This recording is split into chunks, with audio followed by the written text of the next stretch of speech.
Well, I have to tell you, I have what some people call a little bit of a weight problem.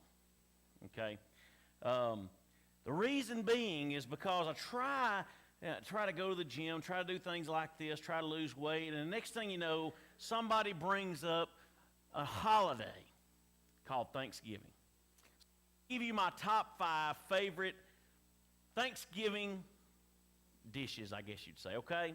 So this is, in case you're wondering what to get me for Christmas, just go ahead and get a to-go plate and bring me some of this, all right? So my number 5 is, so we get up here, broccoli casserole. Anybody know what that is? My mother-in-law makes the best broccoli casserole. It's awesome. Now, number 4, chicken and dressing. Okay. Oh, I knew I'd get y'all woke up when we start talking about food, all right? Number 3, deep-fried turkey. Once you have a deep-fried turkey, just don't taste the same, all right? And you got to put some injection in there too, all right? If you don't know already, we have our turkey fryer sitting in the kitchen. If you'll go look at it and kind of all over it, it's really cool. Number 2, which is sitting on my desk right now, pecan pie. John made me a pecan pie, and I can't wait. I hadn't ate it yet because I didn't want to preach on a full stomach. But number 1, my favorite all time, is sweet potatoes. Now, my grandmother makes sweet potatoes. When she makes sweet potatoes, she whoops those sweet potatoes till the strings are gone. Puts about 6 cups of sugar in it, some vanilla, throws those marshmallows on top of it, and buddy, and see, now everybody wants to go and eat, right? And everybody's ready to eat. Well, this week, I hope that's what you're doing. But if you're wondering where Thanksgiving did come from, I kind of hinted at it. The first Thanksgiving is in 1621, when our American colonists had their first harvest, and they actually brought the Indians in, so the Native Americans in. There were actually 90 Native Americans and 53 of American colonists or pilgrims at that first thing. Mostly they ate was corn, but some people say there was turkey and a few other things, yams, stuff like that. But Thanksgiving actually became a national holiday in 1863 when President Abraham Lincoln, during the Civil War, says he wanted to pronounce and actually make a national day of thanksgiving and praise to our beneficent Father who dwelleth in the heavens, to be celebrated on the last Thursday every November. But Psalm 40 here is actually a psalm of thanksgiving, as we've already talked about. It also has an idea of deliverance. And if you can be happy as a Christian about anything, it is about the deliverance that you have received from God. So it kind of describes the deliverance that we have enjoyed as people of God. Now, this is a Jewish king, David. He is actually giving this psalm. But Thanksgiving is something we should look at God's works. Everything that He's done, everything that He's done for us, everything He's done around us, everything He's created, and just stand in awe and a thankful heart. That's what we're doing this week. But like Jim said, it should be every week. Now, God has given us gifts that no one else can. The first gift that He's given us is actually faithfulness. God has given us faithfulness. Not only does God teach us these gifts, He wants us to give faithfully, but He teaches us how by giving to us faithfully. Now, first, He talks about being a faithfulness to hear God. Now, I've had people say, God has not heard my prayer. That is not correct. God hears everything. There's nothing you say, even within the deep recesses of your heart and your mind and your thought pattern, that God does not know. He knows everything. He knows what you're going to think before you think it. He knows what you're going to ask before you ask it. There's nothing that catches God by surprise. But He hears everything. That's very important. Hearing is very important. There was an elderly couple celebrating their 65th wedding anniversary. Y'all ain't quite there yet, right? Y'all just got 50, right? All right, well, 65th wedding anniversary, and the gentleman got up, and he looks at his wife, and he says, honey, I want you to know after 65 years, I have found you to be tried and true. Lady says, what? He said, honey, after 65 years, I have found you to be tried and true. She says, what? After 65 years, you're tried and true. She said, well, 65 years, I'm tired of you too.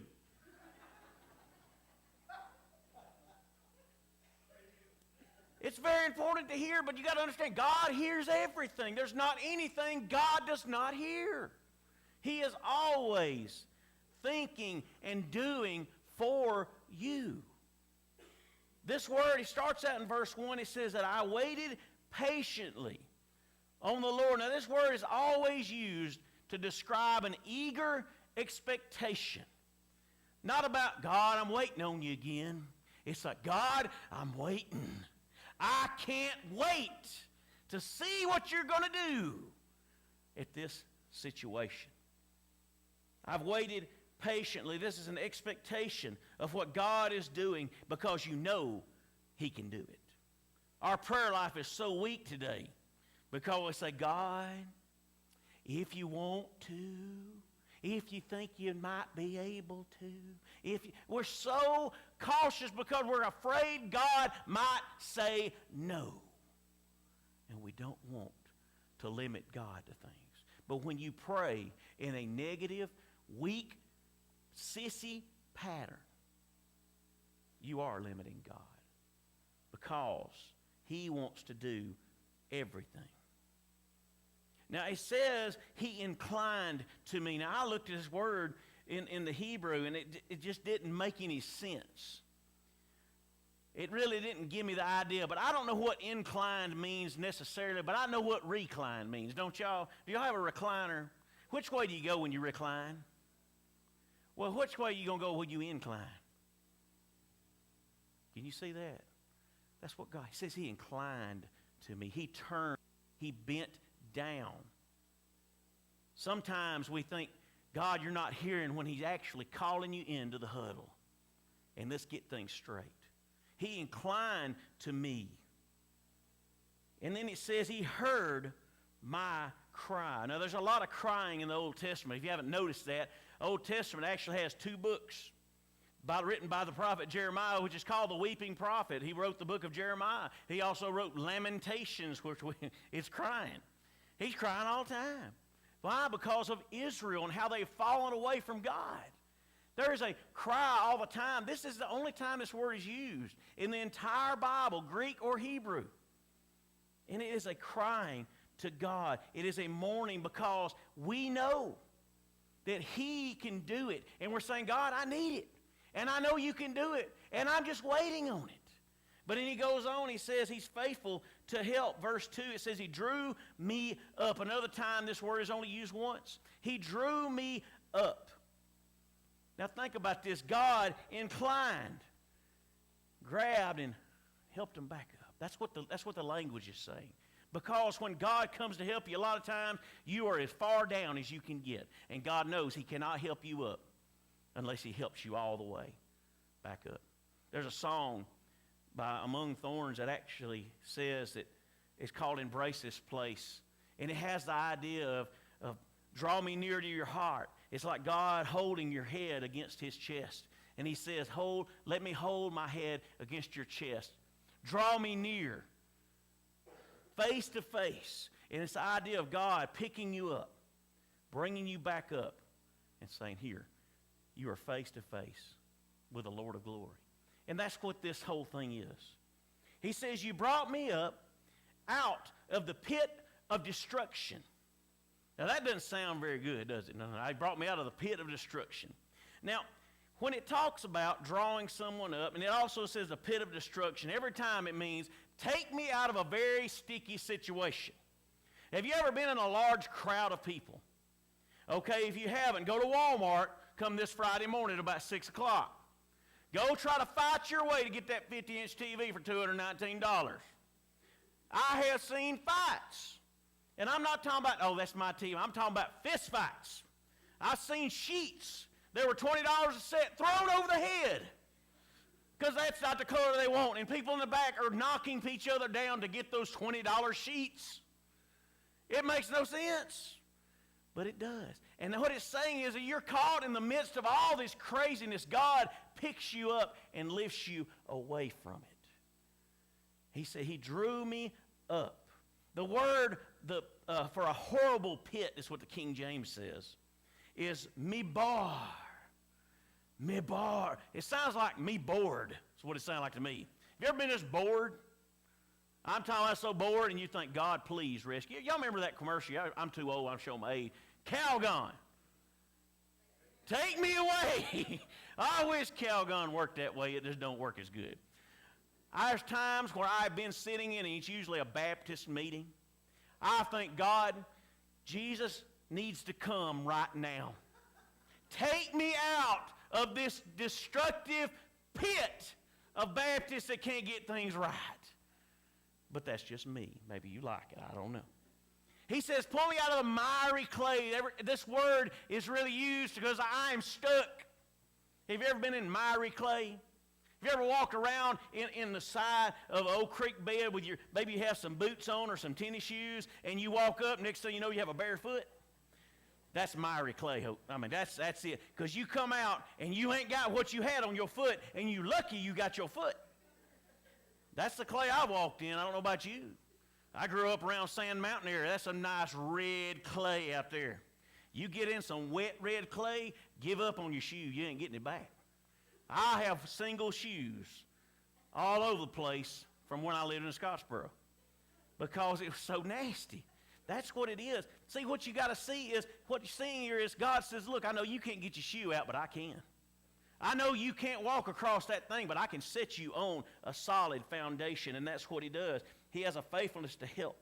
He says he lifted me up. He set me on the ground, on the rock. That word is Selah, the rock. That is where you see in the psalmist when he starts praising God, and he says Selah. It's like a pause. He says, because you are the only firm foundation. You are the only one that can lift me out, set me down. But I like also, you don't see that. You don't think about it. It says, pull me out of the miry bog, set my feet upon a rock, making my steps secure. He doesn't expect you to walk back into the bog. He expects you to stay on that solid ground and keep moving. He wouldn't make your steps secure if he didn't want you to keep stepping. God puts you back and says, don't slow down, keep going. You have firm foundation right now. He goes on in verse 3 through 5. He gives faithfulness to honor. He said, I put a new song in your mouth, and Bono did it really well. There's another song, I put a new song in my mouth. You put a new song in my mouth, a hymn of praise to you. All I want to do when I get home is spend more time with you. That's a great thing, because when God comes into your life, when Jesus saves you, there's more than just a new song, honey. It's a new everything. You are a new creature in Christ Jesus. Everything that is old is passed away. Behold, all things are new. You have clothed yourself with the grace clothes instead of the grave clothes. You are now a child of God. Have you ever got a song stuck in your head, though? If you have, and that's why we put that sign out there this morning. Have y'all seen our sign? It says, it's all about that grace, no devil. Okay, now that's going to be stuck in your head the rest of the day. If you hadn't heard that song, it's the worst song you could ever have to get stuck in your head, because it will not leave. And right now, I am singing that song. But this song is a song you want in your head. It's a song that you can't help, because I'll guarantee you aren't going to be walking around Walmart singing, it's all about that grace, about that grace. I don't think you're going to say that. But when God comes in your heart, he puts a new song in your mouth. That song is a song of deliverance. It's a song of freedom. And you can't stop singing. He says, if you make man your trust, there will be no blessings, only lies that you will have. The question goes, do you want your ears tickled, or do you want to hear something that makes a difference? And that's what he's getting at. This Thanksgiving, you're going to be around families. Families that don't know Christ. Families that don't even want to know Christ. And you're going to have a chance to be the only church they'll ever see. And that new song that comes from your mouth, it's not a song. It is praise. And God is going to give you a chance this weekend. Sometime this week, you're going to have a lost relative, a lost friend, a lost family member. They're going to come to you, and they're going to say how things going, and you're going to say, God has blessed us with the greatest pastor ever. Wow, I don't know if that's going to work. Okay, you don't have to lie. God has put a big guy in front of us to talk so we don't get bored. How about that? That'll work with me too. All right, but God gives us faithfulness. He also gives us forgiveness. Verses 6 through 12, he begins the first couple verses, forgiveness and sacrifice. Now you're talking in verses 6 through 8. In sacrifice and offering you have not delighted. And you go on, skip that next line. It says, burnt offering, sin offering, you have not required. But if you look, it says, but you have given me an open ear. Literally, what this says, you have dug new ears in the side of my head. That's literally what it means. Because you can hear a lot of things, but you have to have God dig holes in your ears to hear Him. And when you have been lifted up out of that miry clay and set on a stone and made your path straight, and you have had a new song in your mouth, the new ears are on the side of your head to hear, because God's glory never ends. You always hear and see God's glory. He says you didn't require sin and burnt offering. Now, I see David at this moment, the Spirit overtaking him. This happens a lot in David's Psalms if you read them. The Spirit overtaking him, and he starts to prophesy about the Messiah. If you go to the New Testament book of Hebrews, the Hebrew writer in chapter 10 quotes this verse. He says that sacrifice and offerings you did not delight. He goes on to say, and the blood of bulls and goats can never take away sin. He said, behold, God, I come in the letter of the name written in you. I have come to do your will, O God. I delight in your law, O God. And he goes on, he says, all these priests are sacrificing day by day by day. But this priest, Jesus Christ, came one sacrifice for all time, for everyone, and sat down at the right hand of God, because no sacrifice can cover sin except the sacrifice of God Himself. And that's what happened. He said, I delight to do your will. He also talks about forgiveness and salvation, 9 through 10. He says, I have told the good news. I have preached deliverance amongst the people. That is what you have given me. Now, that was probably the group that God rescued him from. Remember, he was in that big circle around with all that negative stuff and that destructive pit, and God pulls him out, and he sets him on a straight path, and he says, look, you rescued me, and I have not forgotten it. You have put your Spirit within me. The gospel will not ever leave my lips. That new song, forgiveness and salvation. He says, I haven't kept one little bit to myself. And he goes on and talks about forgiveness and security in 11 and 12. He says, I give it so you will fill it up even more. When you give your faith away, God gives you new and fresh faith.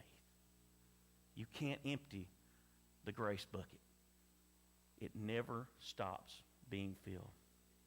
He says that your love and faithfulness preserve me, and on Thanksgiving Day we will gather together.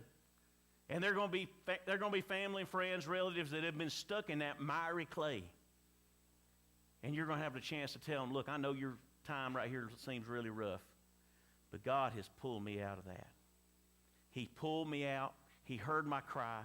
He set me on a firm foundation in Jesus Christ. And you're going to be able to witness to your family that God gives us forgiveness. And also, lastly, God gives us freedom. First is a freedom from humanity. Now, I know I ask a lot, Lord, but will you do this? God acts pleasurably as He pulls us out of another mess.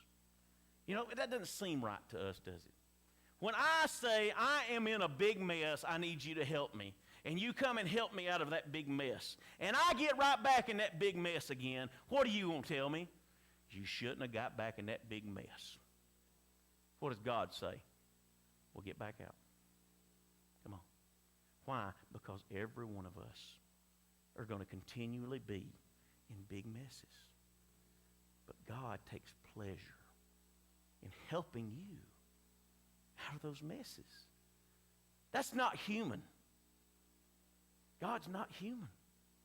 He is God. He created humanity, but He rescues you and gives you freedom from humanity. He says, hurry, Lord, I need help. Make the enemies look foolish and make yourself look praiseworthy. That's what I see. That's what it says. And when God does things His way, He is honored by His enemies, and He is shamed. The enemies are shamed.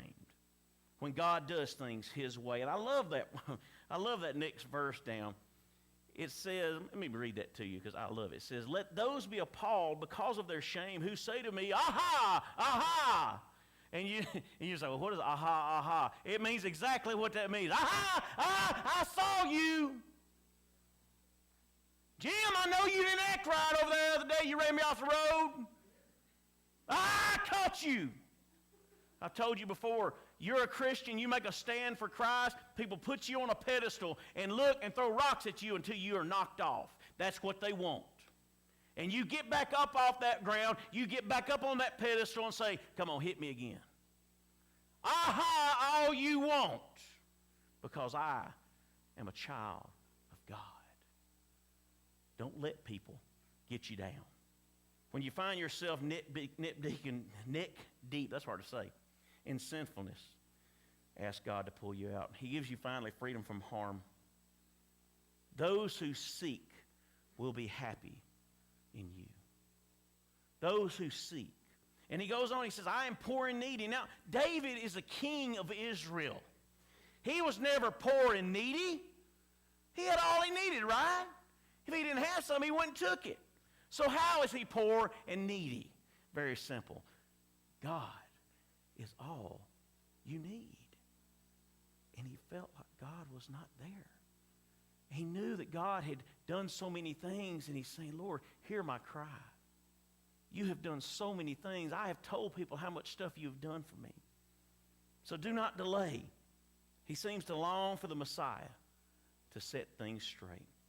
He gives me faithfulness in order that I may be faithful to others. He gives me forgiveness so I may forgive others. And he gives me freedom that I may proclaim to others the freedom that we have. This week in Thanksgiving, there's a reason to give thanks. And that's the God that has rescued you and delivered you. And all he asks is to keep that song in your mouth. To think about his gracious gifts. Oh, I know the turkey's going to be good. And you're going to have way too much food. You'll never be able to eat all of it. Because God has blessed you so greatly. But those aren't the gifts. That's what he gives because he loves you so much. He gave you salvation. And that's what you needed. You're here this morning and you don't know Christ as your Lord and Savior. You come. Because you walk out the door, you've said no. Somebody said one time, well, I don't say yes to God, I don't say no to God, I said maybe. That's like the old idea that, I'm not going to stand on the right side of the fence or the left side of the fence. I'm going to stand on the fence. The problem is the devil owns the fence. You can't say maybe. You can't say next week. When you say that, you say no. It's very simple. When you don't preach God's word, when you decide I'm going to keep my mouth shut for a little while so I don't offend anybody, you're saying no to God. When you go and say I'm a Christian, yet you have not been baptized, you have not joined a church, you're saying no. When you have things in your heart, maybe grudges, maybe people you don't like, and you're going to go to this Thanksgiving, you're going to see somebody I guarantee you don't like. And you got to get right with that. Because if you don't, you told God no. You cannot serve God while carrying around a whole truckload of sin. Let's get right. Church, let's get right before God. So when we have that time of Thanksgiving, we can say, God, thank you. What you have done for me can never be matched by anything else. You have given me what I needed.